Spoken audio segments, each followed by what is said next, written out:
Welcome back, guys. It's the TightWad, and today I'm going to show you how to cook this awesome cut of beef. This is called a tri-tip, and it is served sliced thinly. We love it for our original meal paired with some awesome sides, and then I also love it for sandwiches leftover. Today we're going to be doing a reverse sear cook, so I'm going to get the pit started, and then we will show you how to prepare the meat. So I'm going to get the egg started today. I have leftover lump. This is leftover Fogo super premium charcoal. You can see how big the chunks are. Leftover from a ribs cook that I did last week. I didn't have to add any new lump. And I have just my paper towel soaked with oil in here. If you want to see the full process for lighting your egg this way, I have a video on it. I'll link right up there on the screen. If you've never checked out the Fogo Super Premium, I'll put a link in the description and in the pinned comment that will get you 10% off your first order. If you get the 35-pound bag of Super Premium, they ship directly to your door, and it'll be free shipping on that as well. I'm going to leave this open for a few minutes, make sure my vents are completely open, and then I'll shut down the lid. And we are going to be doing an indirect cook today, so I'll be adding the plate setter as well. While the egg's getting started, I'm going to take my meat tenderizer. I'll provide a link to this as well. And I'm going to tenderize this tri-tip.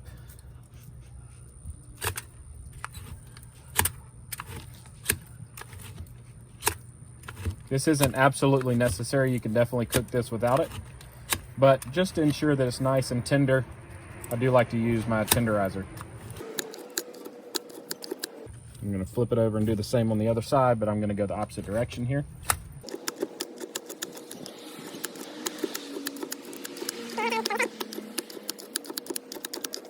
All right, and I'll throw this in the dishwasher to get it nice and clean.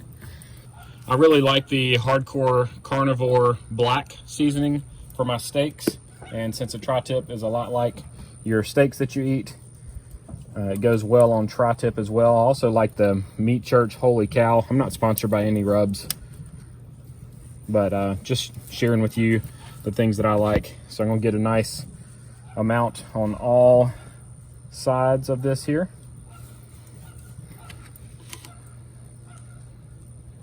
It gives it a really good crust when we hit the sear stage. Today we are doing that reverse sear. We're gonna cook it nice and low and slow until it hits our temperature, internal temperature that we want. I'm shooting for about 135 today, and then I will give it a nice sear on the cast iron. So that's ready. I'm just gonna let this sit right here until the egg is ready for it to go on. You can see after just a few minutes, we've got a nice flame going in here. The lump is starting to catch. A lot of that right now is still the oil burning, but the lump's starting to catch.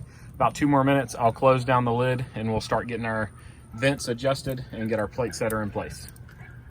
Our coals have caught on well now, so I'm going to put my plate setter in, legs up. I have foil on it just to catch the dripping so it doesn't get all nasty. And then I'm gonna go ahead and set on my cooking grate and close this down.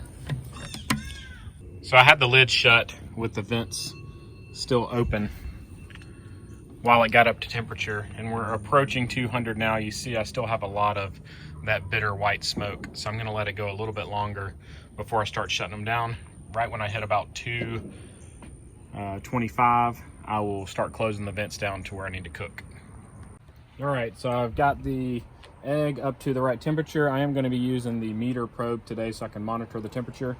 I'm gonna go in straight from the end here into the center of this meat. And this helps me monitor the temperature, so I'll know when it gets up to that desired temp of somewhere between 130 and 135.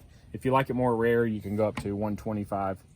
And I do that on steaks, but on this I found that the temperature of the meat doesn't rise as much during the sear phase. So I'm gonna lay this on here, making sure the whole thing is over the plate setter and nothing is exposed to direct heat. And I'm gonna shut it down, and we won't see it again until it has the desired internal temp.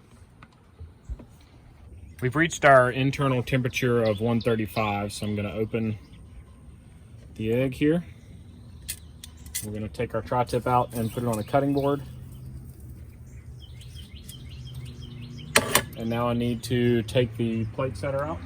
So I'm gonna lift my grill grate off, put it to the side, and I'm gonna put my plate setter over here out of the way. And now we need to get our egg hot to heat up the cast iron.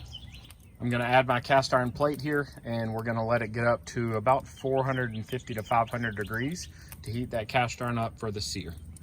Sometimes I use my gas grill to preheat the cast iron so I don't have to wait as long. With the cast iron heated up, I have some melted butter with garlic that I'm gonna put on the tri-tip here.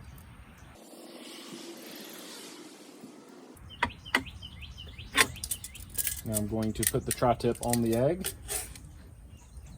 with a nice sear here.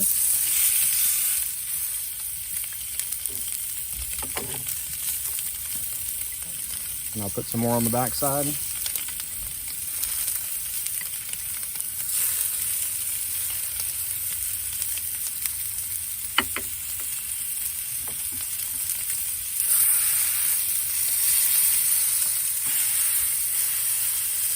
Since the tri-tip's not flat like a steak, you'll see I'm pushing down the edges here onto the cast iron so that it will get an even sear all over. I'm gonna roll it up on the side.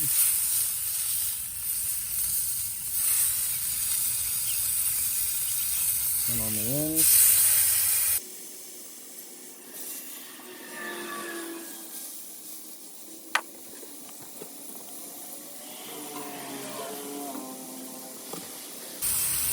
I'm gonna get in and out really quick. 135, let's check this area here. 138. So I really love this thermal pin. It allows me to check the temperature super fast. I'm gonna flip it back over one more time and check the sear on the bottom. Try to get this end of it seared.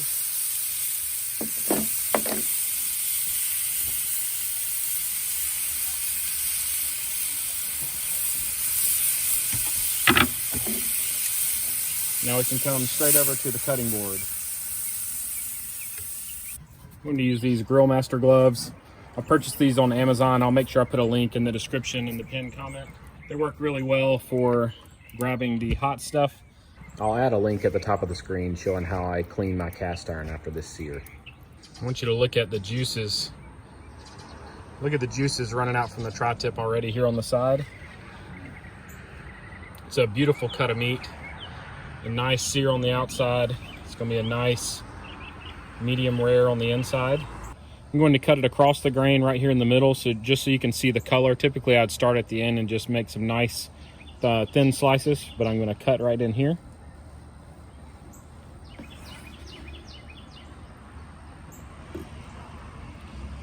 So you can see that beautiful edge to edge pink and a nice medium rare.